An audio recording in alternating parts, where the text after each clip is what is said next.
Online ক্লাসে Rampur high স্কুলে স্বাগতম। এই ভিডিওটিতে 2021 সালের অষ্টম শ্রেণীর দ্বিতীয় সপ্তাহের অ্যাসাইনমেন্ট বাংলাদেশ ও বিশ্ব পরিচয় বিষয়টির নমুনা উত্তর নিয়ে আলোচনা করব। অ্যাসাইনমেন্টটি তোমাদের প্রথম অধ্যায় ঔপনিবেশিক যুগ ও বাংলার স্বাধীনতা সংগ্রাম থেকে নেওয়া হয়েছে। অ্যাসাইনমেন্টটিতে বলা হয়েছে 1957 সাল থেকে 1947 সাল পর্যন্ত যে কোনো 10টি উল্লেখযোগ্য ঘটনার সময়কাল সহ একটি পোস্টার তৈরি করো। এখানে সংকেত দেওয়া রয়েছে যে সাল উল্লেখ, ঘটনার বর্ণনা, উপস্থাপনায় বৈচিত্র্য। নির্দেশনায় বলা হয়েছে পোস্টার পেপার অথবা ক্যালেন্ডারের উল্টো পৃষ্ঠা অথবা খাতায় পৃষ্ঠা জোড়া দিয়ে পোস্টার তৈরি করা যেতে পারে। তালিকায় উল্লিখিত তারিখ ও সাল ব্যবহারে রঙের বৈচিত্র্য আনা যেতে পারে। তারপর উল্লেখযোগ্য ঘটনাসমূহে সংক্ষিপ্ত বর্ণনা পোস্টারে উল্লেখ করা যেতে পারে, যেমন 76-এর মনান্তর, দ্বৈত শাসন, মুদ্রা যন্ত্রের প্রচলন, কলকাতা বিশ্ববিদ্যালয় স্থাপন ইত্যাদি। তাছাড়া প্রয়োজনে ছবি, চিত্র, পেপার কাটিং ইত্যাদি সংযোজন করা যেতে পারে। প্রয়োজনে নিজের পাঠ্যপুস্তক ব্যতীত অন্য সহায়ক পুস্তকের অর্থাৎ উপরের বা নিচের শ্রেণীর সাহায্য নেওয়া যেতে পারে। এক্ষেত্রে অতি উত্তম পেতে হলে পরিপূর্ণ মাত্রায় বিষয়বস্তুর যথার্থতা ও ধারাবাহিকতা রক্ষা করতে হবে। 10টি ঘটনা সঠিক তথ্যসহ উপস্থাপন করতে হবে। উপস্থাপনায় লক্ষণীয় মাত্রায় নিজস্বতা ও সৃজনশীলতা থাকতে হবে। লক্ষণীয় মাত্রায় নান্দনিক ও বৈচিত্র্যপূর্ণ উপস্থাপন থাকতে হবে। প্রথমে একটি আর্ট পেপার নিয়ে উপরে শিরোনামটি লিখবে 1757 সাল থেকে 1947 সাল পর্যন্ত যে কোনো 10টি উল্লেখযোগ্য ঘটনা ও সময়কাল। তারপর ভিন্ন ভিন্ন 10টি কাগজের মধ্যে এই তথ্যগুলো লিখবে। প্রথম ভিন্ন রঙের একটি কাগজের মধ্যে ভিন্ন রঙের কালি দিয়ে লিখবে পলাশীর যুদ্ধ 1757 সাল। পলাশীর যুদ্ধ 1757 সালের 23 জুন নবাব সিরাজদৌলা ও ইস্ট ইন্ডিয়া কোম্পানি এর মধ্যে সংগঠিত। এ যুদ্ধ 8 ঘন্টার মতো স্থায়ী ছিল এবং প্রধান সেনাপতি মীর জাফর আলী খানের বিশ্বাসঘাতকতার দরুন নবাব কোম্পানি কর্তৃক পরাজিত হন।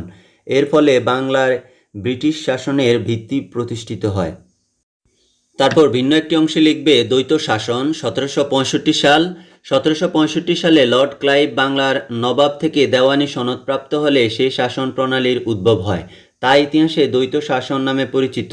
মীর জাফরের মৃত্যুর পর লর্ড ক্লাইভ 1765 সালে মোগল সম্রাট দ্বিতীয় শাহ আলমের কাছ থেকে বাংলা, বিহার ও উড়িষ্যার দেওয়ানি লাভ করে। তারপর 76-এর মনান্তর 1770 সাল। 1770 সালে বাংলাদেশে এক ভয়াবহ দুর্ভিক্ষ দেখা দিয়েছিল। সময়টি বাংলা 1176 সাল হওয়ায় এই দুর্ভিক্ষ 76-এর মনান্তর নামে পরিচিত। অতিবৃষ্টি ও বন্যার কারণে কৃষি ফসলের ব্যাপক ক্ষতি সাধন হওয়ায় সমগ্র দেশ জুড়ে চরম অর্থনৈতিক মন্দা দেখা দেয়। তারপর 4 চিরস্থায়ী বন্দোবস্ত 1793 সাল। চিরস্থায়ী বন্দোবস্ত 1793 সালে লর্ড কর্নওয়ালিস প্রশাসন কর্তৃক ইস্ট ইন্ডিয়া কোম্পানি সরকার ও বাংলার ভূমি মালিকদের অর্থাৎ সকল শ্রেণীর জমিদার ও স্বতন্ত্র তালুকদারদের মধ্যে সম্পাদিত একটি স্থায়ী চুক্তি। এর প্রবক্তা লর্ড কর্নওয়ালিস। তারপর 5 শ্রীরামপুরে মুদ্রণ যন্ত্র স্থাপন 1821 সাল। বাংলার নবজাগরণের ক্ষেত্রে শ্রীরামপুরে প্রতিষ্ঠিত মুদ্রণ যন্ত্রের ভূমিকা ছিল অনন্য। 1821 সালে শ্রীরামপুরে মুদ্রণ যন্ত্র স্থাপন বাংলার মানুষের মনকে মুক্ত করা ও জাগিয়ে তোলার ক্ষেত্রে নতুন দিগন্ত উন্মোচন করে। এরপর 6 সিপাহী বিদ্রোহ 1857 সালের 10 মে। সিপাহী বিদ্রোহ বা সৈনিক বিদ্রোহ 1857 সালের 10 মে মিরাট শহরে শুরু হওয়া ব্রিটিশ ইস্ট ইন্ডিয়া কোম্পানির সেনাবাহিনীর সিপাহীদের বিরুদ্ধে একটি বিদ্রোহ।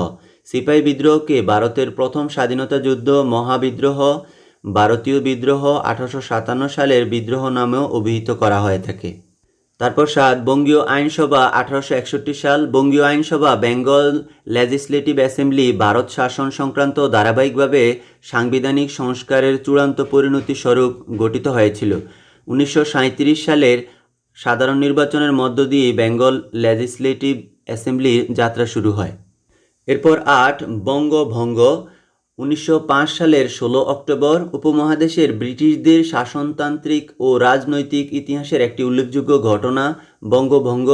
1905 সালের 16 অক্টোবর ব্রিটিশ ভারতের ভাইসরয় লর্ড জর্জ ন্যাথানিয়ান কার্জন শাসনকাজ পরিচালনার সুবিধার্থে তৎকালীন বাংলা প্রেসিডেন্সিকে ভেঙে পূর্ববঙ্গ ও পশ্চিমবঙ্গ নামে দুটি নতুন প্রদেশে বিভক্ত করেন। এরপর লাহোর প্রস্তাব 1940 সালের 23 মার্চ। লাহোর প্রস্তাব বা পাকিস্তান প্রস্তাব, যাকে পাকিস্তানের স্বাধীনতার ঘোষণাও বলা হয়, তা হচ্ছে ভারতীয় উপমহাদেশের বসবাসকারী মুসলিমদের জন্য একটি পৃথক রাষ্ট্রের দাবি জানিয়ে উত্থাপিত প্রস্তাবনা। 1940 খ্রিস্টাব্দের 23 মার্চ নিখিল ভারত মুসলিম লীগ ভারতীয় উপমহাদেশে একটি স্বতন্ত্র মুসলিম দেশের দাবি জানিয়ে ঐতিহাসিক লাহোর প্রস্তাব অনুমোদন করে। বাংলাদেশের স্বাধীনতার বীজ নিহিত ছিল লাহোর প্রস্তাবের মাঝে। সবশেষে 10 নম্বরে লিখবে যে ভারত বিভাজন 1947 সালের 15 আগস্ট। 1947 সালের 15 আগস্ট ব্রিটিশ ভারত ভেঙে পাকিস্তান অধিরাজ্য ও ভারত অধিরাজ্য নামে দুটি সার্বভৌম রাষ্ট্র গঠন করা হয়। সুপ্রিয় শিক্ষার্থীরা, খুব সুন্দর একটি অ্যাসাইনমেন্ট বা পোস্টার তৈরির জন্য শুভকামনা জানিয়ে শেষ করছি। আল্লাহ হাফেজ।